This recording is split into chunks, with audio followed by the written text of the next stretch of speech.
Olá, amigos do projeto Paradesporto Brasil Mais Acessível da Universidade Federal de São Paulo. Nosso projeto conta com o apoio da Secretaria Nacional do Paradesporto. Nosso entrevistado é o professor Dr. Rubens Venditti Júnior, diretamente de Bauru, São Paulo. Nosso bate-papo de hoje trará o tema: o papel das universidades no processo pedagógico do paradesporto. Eu, Geisiane Mello, irei conduzir essa conversa e tem como objetivo discutir a intervenção pedagógica junto à pessoa com deficiência através do paradesporto. Nosso convidado é formado em Educação Física pela Universidade Estadual de Campinas, possui mestrado e doutorado pela Unicamp e pós-doutorado pela Universidade Estadual Paulista, Rio Claro. Atualmente é professor assistente da Universidade Estadual Paulista Júlio de Mesquita Filho, Unesp Bauru.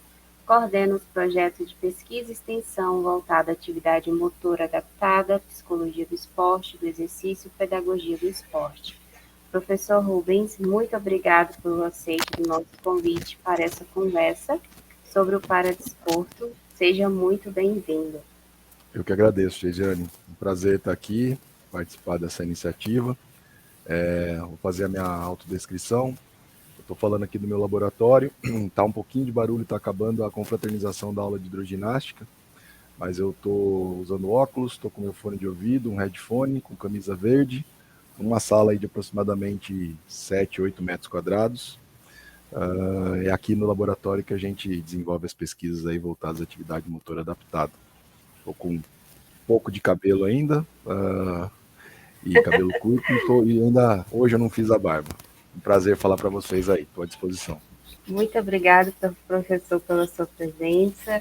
Professor, frente à sua experiência sobre o tema autoeficácia docente e motivação para a realização do professor de Educação Física Adaptada, gostaria que você contasse para o nosso público como essa temática interfere na prática pedagógica e no dia a dia da atuação junto às pessoas com deficiência no paradesporto. Ok. O trabalho meu do mestrado e doutorado, eles versaram basicamente nesse construto, né, da teoria social cognitiva, que é a autoeficácia, é um conjunto de crenças, um mecanismo aí psicológico que o Albert Bandura, autor da teoria social cognitiva, meio que concebeu, dizendo que dentro da teoria social cognitiva, onde o ambiente interfere nos comportamentos e nas questões pessoais, de fatores pessoais, e os indivíduos interferem em fatores ambientais e também na relação com outros indivíduos. Um desses mecanismos de controle, autorregulação, que influencia as crenças, é a autoeficácia. E aí eu comecei a estudar a autoeficácia do professor de educação física, especificamente alguns contextos, dentre eles a educação física adaptada, no mestrado, e no doutorado eu aproximei esse construto com as teorias vinculadas aí ao motivo de realização das duas escolas, né, da escola alemã, que fala a respeito da motivação do motivo de expectativa de êxito e medo do fracasso para as ações, ou uma corrente norte-americana que tratava sobre orientação para o ego-tarefa, né? Pessoas que são orientadas ao ego, evitam frustração e se motivam mais extrinsecamente, né? E os orientados para a tarefa vão lá, realizam, se conseguirem, avaliam que está tudo certo, se não conseguirem, procuram se esforçar e persistir mais. E a relação básica dessa frente aí de pesquisa, que eu já estou aí há 22 anos atuando em cima dessa temática, além do mestrado e doutorado, me deram aí algumas orientações na questão, hoje, que a gente costuma dizer aqui no laboratório, que a gente está estudando a formação profissional, com alguns elementos pedagógicos, a importância da formação acadêmica e depois o processo de formação continuada, né, com iniciativas de terceiro setor, de instituições especializadas, governo estadual, federal, municipal, iniciativa privada, para melhor atender a pessoa com deficiência nesses contextos de atividade física, esporte, exercício, ou então da educação física como um todo. A pessoa com deficiência hoje está presente em diversos contextos de atuação, ela não está mais agora, né, naquele contexto do isolamento ou apenas de reabilitação. E eu vejo esses dois construtos, né, tanto os aspectos motivacionais como a autoeficácia que incide diretamente na crença do professor, como um vetor, aí, um mediador dessas ações, até do processo mesmo de atuação profissional, para que os professores em atuação e os futuros profissionais de educação física, professores ou instrutores de atividade física e exercício, consigam entender e avaliar, né, nivelar suas crenças de acordo com as expectativas e contextos da atualidade, de uma maneira inclusiva, que acho que hoje é mais do que obrigação a gente atender essas demandas e entender também os objetivos e as diferentes diversidades aí que a gente tem hoje no contexto da educação física. Basicamente é Sim. isso. Nossa, isso tudo. Professor, você percebeu alguma diferença da autoeficácia e motivação do professor que trabalha exclusivamente com a pessoa com deficiência e aquele que não trabalha com esse público? Ou não Olha, há Geisiane, diferença? tem algumas inferências, né? Como é um construto psicológico, eu trabalho com psicometria, com algumas escalas em formato Likert. O mestrado, a gente Uhum, fez uma avaliação usando uma escala mais genérica que mensurava algumas dimensões da autoeficácia do professor, o conjunto de crenças do professor. E aí no processo do uhum, mestrado, eu procurei entender e diferenciar as atuações do professor em 4 grandes contextos. O professor que trabalhava como agente do lazer e da recreação, professor de educação física escolar, professor do fitness, treinamento esportivo e academias, e o professor da educação física adaptada. Até porque a minha formação é lá da Universidade Estadual de Campinas, da Unicamp, e os departamentos da Unicamp eram basicamente divididos assim, né? As disciplinas eram divididas entre esses departamentos dentro da Faculdade de Educação Física, a FEF. E eu uhum. meio que pautei que essas eram as possibilidades de atuação. No doutorado eu até coloquei um quinto elemento aí, quando eu atualizei um pouco essa referência. Acho que o profissional também atua hoje na gestão esportiva, né, na questão dos eventos aí, dos mega eventos, então tem a gestão esportiva como uma outra área, também entra aí a questão de algumas atividades de alternativas, a questão de atividades aí em ambiente ocupacional, que foi muito forte a onda da ginástica laboral, e o achado que eu tenho do mestrado é que existia uma grande diferença nos níveis de a relação entre a autoeficácia e as crenças de autoeficácia e a motivação do professor, basicamente tinham diferenças significativas entre profissionais, principalmente da área de educação física adaptada, que tinham uma autoeficácia elevada, porque talvez se autoavaliavam e tinham crenças de que eles conseguiam superar alguns desafios daquela época em que ainda estava se Ah, implantando, não era tão comum a questão da inclusão na formação. Eu, por exemplo, sou muito agraciado de ter tido a formação na Unicamp, onde eu já tive contato com projetos, com extensão universitária, com pesquisa, com outros colegas trabalhando, com grupos de trabalho, grupo de pesquisa que ofereciam essas atividades dentro da minha formação, e a gente entendeu que alguns desses grupos estavam com essa autoeficácia elevada. Os 2 grupos principais que tinham elevado a autoeficácia naquele questionário que eu apliquei eram o grupo de educação física adaptada e o pessoal que trabalhava na academia e no treinamento esportivo, ah, principalmente os do bacharelado. Talvez sim. algumas inferências estavam relacionadas a um pouco do desgaste da questão da profissão do professor de educação física na educação física escolar, que até hoje é uma discussão, a gente tem visto isso muito aqui na Unesp, a própria escolha dos alunos aqui, o perfil dos alunos é escolher um bacharelado num curso meu que é da saúde, voltado a atendimento a grupos especiais. Aqui eu tenho 6 matérias, 6 disciplinas, 3 delas teóricas, dividindo os tipos de deficiência, e 3 delas vinculadas com estágios a cada tipo de deficiência. Então dá cada matéria aí com 2 créditos, né? 30 horas cada uma delas.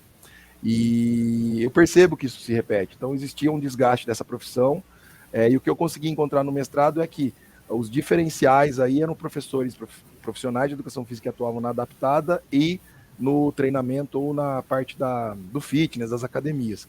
Existia uma queda um pouco aí nesses níveis de autoeficácia do professor de escola, que daí isso aí se repetiu na pesquisa do doutorado, né? Onde eu vinculei também a questão dos aspectos motivacionais, tentando entender as fontes. E basicamente aí dos diferenciais no doutorado que eu encontrei a respeito do que no doutorado fui entender o que trazeria essas diferenças significativas, né, com outros públicos, aumentei o N e tal, e principalmente ao invés em virtude da gente na adaptada trabalhar, né, com um determinado ritmo diferenciado, não que ele seja menor ou pior, mas o ritmo, né, de desenvolvimento, o ritmo das atividades, você observar nitidamente, né, o Bandura chama isso de expectativa de resultado, né, o próprio professor quer saber se ele está conseguindo ensinar as coisas. Muitas vezes a gente tem isso aí um pouco reduzido nessa desenvolvimento a longo prazo da pessoa com deficiência. Basicamente, no doutorado eu consegui entender que existiam fatores diferenciados lá, que a adaptada estava mostrando o porquê que essas crenças de quem atuava lá era diferenciada, até para tirar um pouquinho essa ideia de quem também está na adaptada, tem aqueles arquétipos vinculados ao professor, né, que não é um sacerdócio, não é uma coisa sagrada, não é bonito. Às vezes você tem atleta que tem superproteção, que não quer fazer, né, ou alunos, ou clientes, pacientes, quando você, dependendo do contexto que você está. E uma outra coisa também é a relação que você tem diretamente com a família, com familiares, tutores. Por outro lado, na adaptada, a gente não tem tanto diálogo entre a instituição especializada e a escola, entre a instituição, o clube, o treinador de natação e o professor que atende esse cara 2, 3 vezes na instituição especializada, ou um personal desse cara. Isso tem mudado. E outro grande achado aí do mestrado e doutorado é que a gente tem como motivação do professor 2 grandes grupos. O professor recém-formado, pilhado, empolgado, motivado, que eu digo que está sempre com o brilho no olho, que vai por tentativa e erro tentar criar, caso ele não tenha na formação inicial acadêmica, planos de ação, então atividades que ele perceba que começam a dar certo e vão começar a reproduzi-las com o tratamento ou atendimento à pessoa com deficiência. E durante o processo de atuação profissional, existe o outro grupo dos professores mais antigos, com mais tempo de casa, que não estão abandonados ou então largaram a profissão, mas eles apresentam, às vezes, níveis de motivação, né, final de carreira, falta de atualização, de troca de experiências, ou então de ressignificar suas práticas, né, que estão nesse outro grande grupo ali que está separado de professores que daí, por formação, talvez não tiveram tanta discussão da inclusão, tem outros paradigmas, não conhecem tanto a diversidade humana, mas isso não é regra geral, né? E aí eu acho que é um caminho bacana para a gente refletir, isso tem se reproduzido, e se me permite só mais uma colocação, a gente tem um questionário complementar para essas pesquisas, e aqui a gente tem na Unesp uma coisa chamada núcleo de ensino, que é uma capacitação, formação continuada para professores da rede pública, estadual e municipal. E é uma parceria onde eu tenho bolsista, tenho material, recursos, e um projeto anual, onde a gente faz capacitação com professores na escola. Eu já tive uma frente de pedagogia do esporte, uma frente de educação física adaptada, uma frente de aspectos motivacionais. Esse ano agora está com uma frente usando videogame como ferramenta não recreacional, mas de inclusão, de possibilidades pedagógicas. E na hora que a gente aplica isso, quando pergunta para professores atuantes, a gente tem um questionarinho de percentil, de porcentagem, né, de frequência. Os professores que respondem que trabalham com pessoa com deficiência dizem assim, grande parte, 30%, 40% respondem às vezes que nessas entrevistas que eles possuem competências para trabalhar com adaptados, isso tem crescendo, ou seja, fruto da atuação das reformulações de curso e a inclusão aparecendo mais na formação. 1/3 de profissionais dizem, olha, eu não tenho as competências de formação, mas eu consigo reverter a situação por tentativa e erro, né? E isso tem se mantido nessas pesquisas aí desses meus 10 anos aí, pelo menos que eu já tenho feito mais de uma maneira mais regular isso. Enquanto pouquíssimos dizem que não possuem competência e não querem atuar. Ou seja, o professor está começando a perceber que ele precisa criar estratégias, se atualizar. A questão do ensino hoje híbrido, online, na próprio ensino superior, eu tenho colegas do departamento que já tinham essa atuação com o Classroom, com instrumentos aí, né, de mídia e de aulas online ou híbridas, e outros que tiveram que aprender na raça porque veio uma questão situacional, né, contextual aí da pandemia. E isso hoje nós vamos falar mais disso. acesso, tá? Sim. Professor, a partir desse contexto que você apresentou, qual a relação que você tem observado no estudo dos aspectos psicológicos e da pedagogia do esporte no paradesporto? Acho que vale a pena a pergunta de ouro, né? Qual a sua aplicabilidade dessa relação no paradesporto, pensando da iniciação ao alto rendimento? Primeiro a pedagogia do esporte, por formação, ela lá que a gente vem de um berço ali que discute a pedagogia do esporte. Há uma semana atrás a gente teve aí o Congresso Internacional de Pedagogia do Esporte. O próprio professor Ciro desenvolveu aí o Congresso de Pedagogia do Esporte Adaptado. O nosso grupo de estudos aqui é um grupo de estudos e pesquisas em pedagogia do esporte adaptado. Então, a pedagogia do esporte hoje ela não é entendida só para criança, né, vinculada à palavra da questão da pedagogia da aprendizagem, de estar vinculada apenas a público infantil.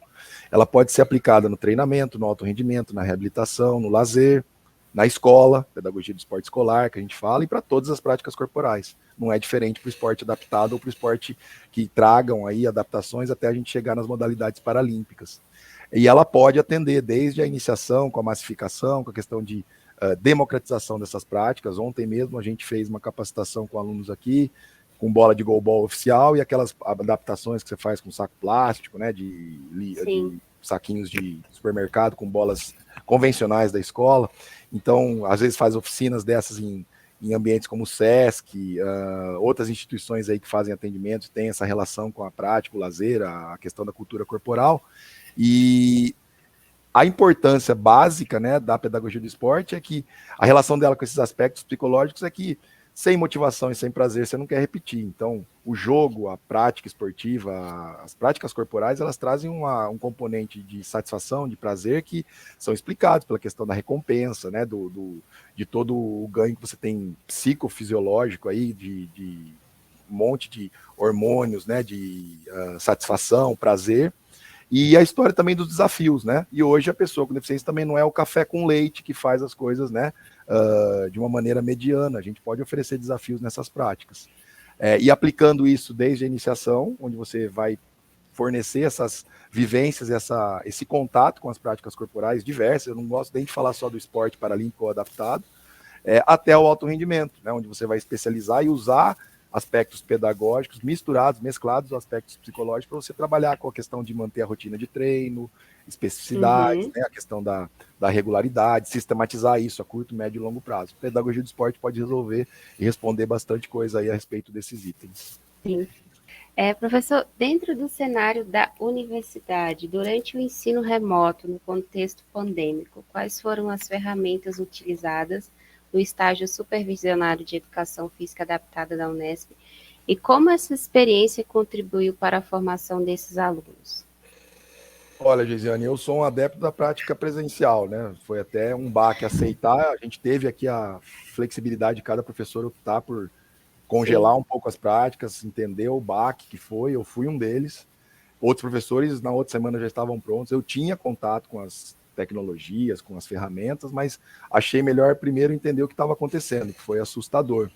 Até porque eu dou a matéria teórico-prática e os estágios onde eles têm que ter contato com os PCDs, que são pessoas aí que estão no grupo de risco, né? Estavam no grupo de risco muito fortemente e as instituições se fecharam para atender essas pessoas. Então a gente começou, por colegas que já tinham começado a atuar de outros estágios dessas modalidades da saúde, que disseram, olha, eu estou trazendo convidado que está atendendo em casa, que está fazendo prescrição de atividade física, cada um no seu computador e aí faz um Meet. Trouxe muitos convidados, pessoas com deficiência dos grupos que eu tenho aí das disciplinas, pessoas daqui de Bauru, pessoas do meu entorno de Campinas, pessoas da minha rede de network de formação, aí, de atuação nas faculdades públicas e privadas, e algumas palestras bem específicas sobre atividade mesmo, adaptações que você tem que fazer e do ambiente de estágio, né? O que significa esse ambiente, a importância desse estágio, você observar outra pessoa e aprender com esse profissional aí que te supervisiona e te propicia experiências diretas e indiretas, até pegando a teoria do Bandura, né, da autoeficácia das fontes de formação. Mas a gente teve muitas limitações, turmas com muitos alunos com a câmera fechada, a aula acabava às 10h30, uns 2, 3 dias eu deixei a aula gravando, foi acabar às 2, 3 da manhã, porque o aluno só ligou lá e não estava lá presente, né? Mas foram situações bem pontuais. A gente teve que encarar isso, né? E algumas estratégias também de fazer, quando era possível, quando estava dando aquelas brechas, né, das janelas lá de voltar ao convívio social, os alunos conseguiram ir em 2, 3, 4 lugares, ou a gente fez alguns festivais aqui de maneira online, né? Foi bem pouco, assim, mas eu tive alguns contatos, a gente conseguiu fazer um aulão com todo mundo que estava, foram 2 iniciativas, não foram mais reproduzidas, mas a galera depois começou a se organizar de basicamente assistir essas aulas e depois, quando acabava a aula, conversava a respeito da aula com o professor supervisor, né? Sim. E aí a gente depois trazia essas discussões para a aula. mas foi bem complicado, né, de início. E agora o retorno para o presencial está bem complicado também, porque a gente perdeu uma coisa básica que é a disciplina, não no sentido pejorativo, mas a disciplina da regularidade da aula presencial semanal, né? Porque a gente estava no conforto da casa e era bom para todo mundo, né? Sim. Então, foram algumas estratégias que deram certo e eu fiquei feliz com isso, sim. A gente teve uma central de discussão, chat, colegas meus fizeram um grupo de WhatsApp para conversar, divulgavam de boca a boca, consegui um estágio aqui, tem 2 pessoas com deficiência visual que querem fazer a atividade segunda, quarta e sexta, está no horário das 7 às 9 na instituição X aqui de Bauru, está precisando de mais 2 estagiários, né? E aí, quando voltou, a gente fez alguns festivais e eventos aqui mesmo, juntamente com o laboratório e outras atividades de formação. Sim. Professor, nosso tempo está curto, mas eu gostaria que você nos indicasse 2 manuscritos, algum material sobre essa temática do pedagogia do paradesporto. Claro, não querendo puxar a linguiça, né, a sardinha para o lado, mas tem um livro que está confeccionando o professor Ciro Winker como organizador. Acho que vai ser bem bacana a respeito de pedagogia do esporte adaptado. Não sei o título ainda, mas a gente está em um capítulo, né, com alguns autores em conjunto aí, pessoas do CPB, pessoas vinculadas a alguma modalidade. E acho que o compêndio que ele vai trazer é bem bacana. Tem um anterior dele, do Marco Túlio também, né, que fala do esporte paralímpico. Acho que ali a gente tem alguma coisa que tem muita coisa de pedagogia do esporte adaptado ali. E de aspectos psicológicos, eu acho que não dá para fugir muito dos 2 carros-chefes aí, tem que achar a edição atualizada, tanto Fundamentos da Psicologia do Esporte do Exercício, do Weinberg Gold, e Psicologia do Esporte, do Dietmar Samulski. Acho que são referenciais aí que pegam temas, você acha ali meio... Eu gosto muito de trabalhar com livro-texto, né? Se não hoje nos bancos de dados, aí, às vezes até nos repositórios de Unicamp, USP, Unesp, digitar a palavra-chave de uma modalidade, sei lá, futebol para cegos, futebol de 5, né? E para pedagogia do esporte, formação de treinadores, você acha teses, artigos, né, dissertações, TCCs tem muitos também. Mas esses referenciais aí mais de bibliografia básica, acho que eles são importantes para essa nivelação da formação. Basicamente, acho que são esses 2. Tá bom. Professor Rubens, muito obrigada. Agradecemos sua participação no projeto Paradesporto Brasil mais acessível da Universidade Federal de São Paulo. Lembramos que o nosso projeto conta com o apoio da Secretaria do Paradesporto. Não esqueça de assinar o nosso canal, compartilhar o vídeo com seus amigos e estudantes. E lembramos que essa entrevista também estará disponível no Instagram, @cbpp22. Até a próxima vinheta.